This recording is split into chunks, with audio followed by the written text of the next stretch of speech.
What's up, everybody? Welcome back to the Trailer Park Live here on the 2nd Street Marvel, where we're coming at you live every single Friday night at 8 p.m. where you all can come and interact and leave your questions, and we all get to just kind of talk about some of the things going on throughout the week and maybe laugh about them. So make sure you leave a comment down in the comments section, ask any questions you may have. As you all well know, I usually go with my comic book pull list at the very beginning of the show, and that's not going to change this week.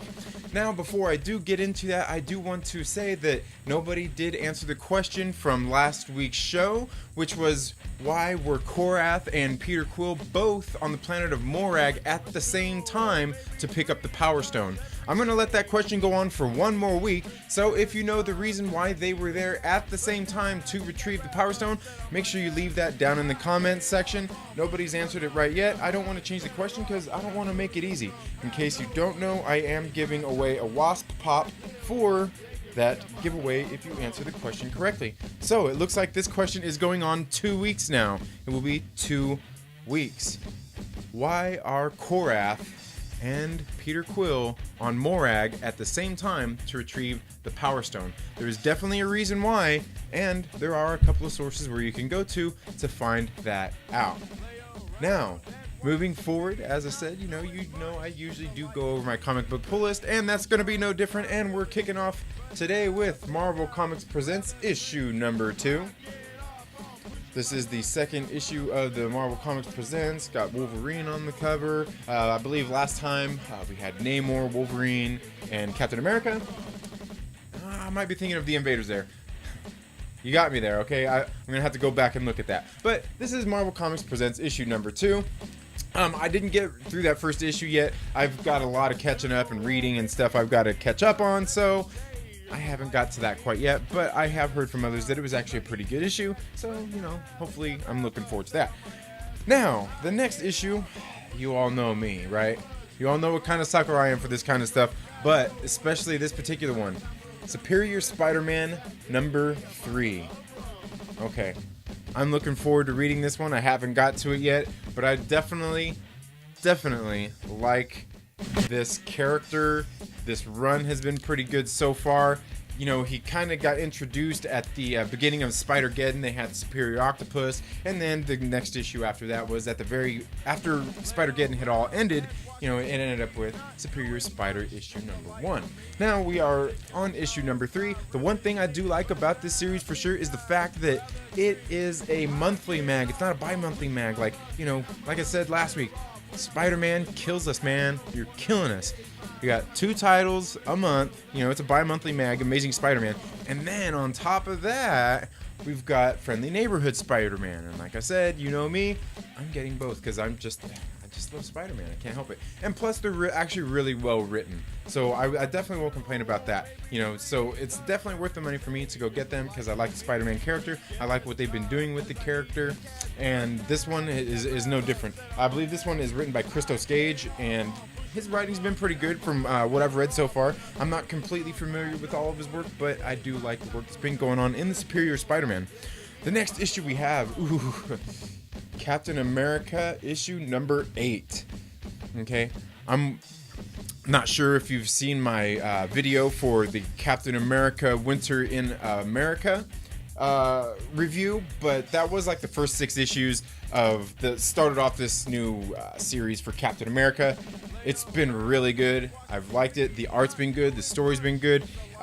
Check out my video if you don't know anything about the Captain America series since it's relaunched last year.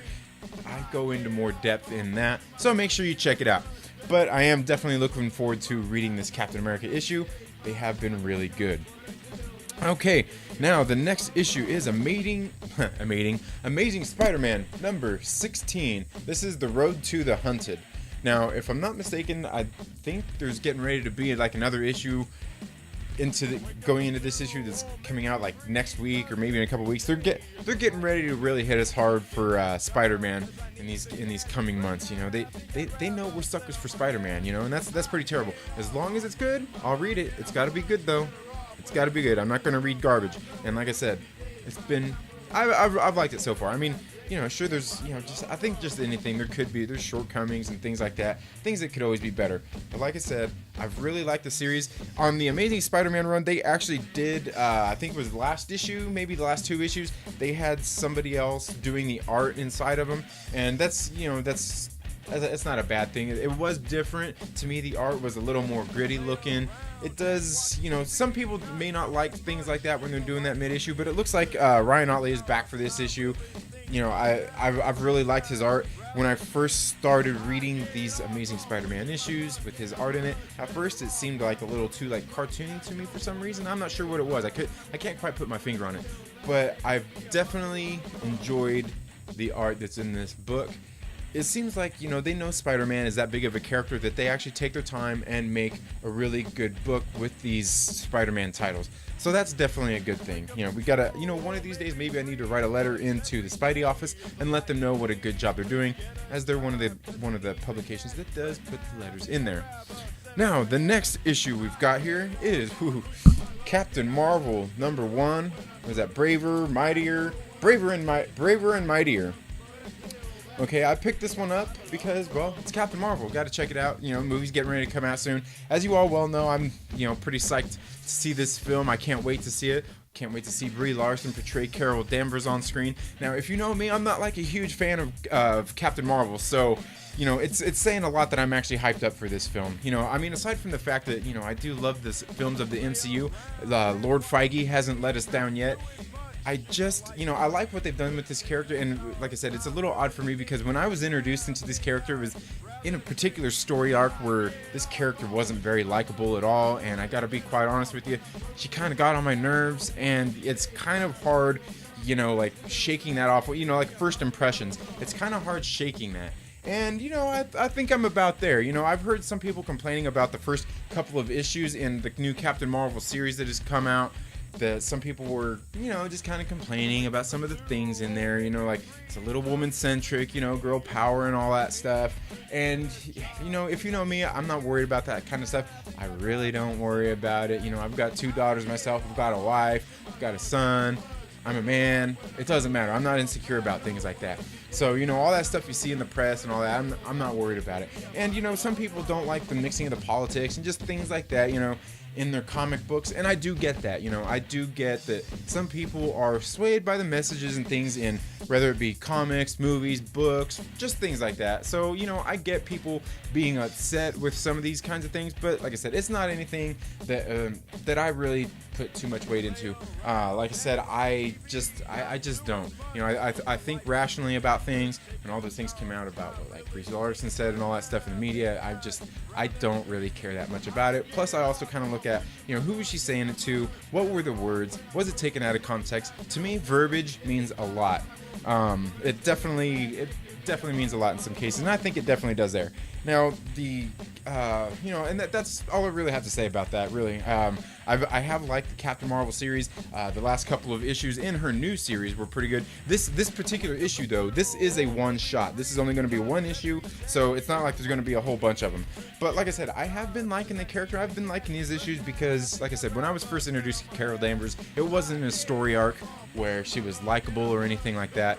And I will probably talk more about that in an upcoming video. Now, the next issues I have here, they're just some of the True Believers issues. These things are only $1. If you don't already, you should head out to your local comic shop. Head out to your local comic shop.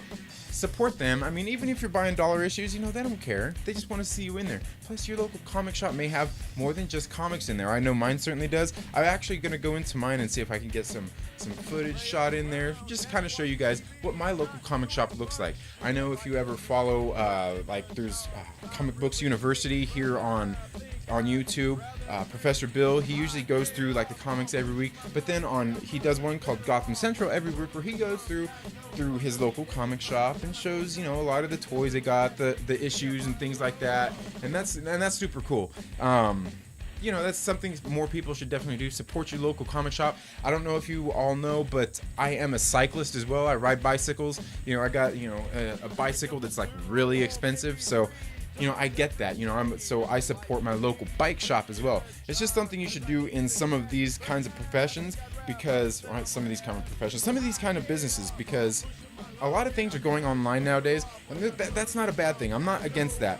But, technology is good. We all got to, move forward and evolve with technology. But you should support your local comic shop, as, they're in business there. They're there to keep you entertained. Okay, the next issue I have is Absorbing Man, the Avengers. Absorbing Man, this is another True Believers issue. This particular one is kind of funny. They actually covered Absorbing Man in the Marvel's Agents of S.H.I.E.L.D. TV show. Now, the next one I have, this one is going to probably get some people theorizing, how all these people, these YouTubers like to toss theories out there. But this one right here, the Captain Marvel, the Avengers, it's got, as you can see, all kinds of things going on here on the cover. I'm sure we're probably going to hear some people start speculating about, the True Believers are coming out. There's an appearance by the Uncanny X-Men. Captain America totally defeated. Witness the invincible Iron Man knocked out of action. Oh my God, we can draw so much off of this True Believers issue. It's released right around Captain Marvel, and Endgame's getting ready to come out. So we've got some theories that we're gonna come out with, because nah, man, that's. But you know what? I can guarantee you're probably gonna see some videos just like that. So that's all I've got for my comic book pull list for this week. Like I said, I am going to let the giveaway for the Wasp Pop go on for one other week. Now, the question again is, what is the reason that Peter Quill and Korath are on Morag at the same time to retrieve the Power Stone? There is a reason they are both there at the same time. Let me know what it is down in the comments. Giveaway's going to go until next week. If nobody guesses it by next week, next Friday, I will be ending the contest for this Wasp Pop, and I will probably think of another, maybe more hard question to ask, because, I know you may get on the internet and look up some of these answers, and that's just fine. That's what it's there for. You don't have to be a complete nerd. I mean, it's just a giveaway. You don't have to be a geek like me and know the answers to this stuff. That's what the internet is there for. It's your friend. Thank you all so much for tuning into the 2nd Street Marvel today. This comic book pull list is part of my live show that I do every single Friday night at 8 p.m. called the Trailer Park Live. So please make sure you're subscribed, click the little bell so you get notifications anytime we have uploaded new content. And if you like this video, please give it a thumbs up. And while you're at it, please make sure you share it with a friend and invite them to come hang out with us here on 2nd Street. Have a great day.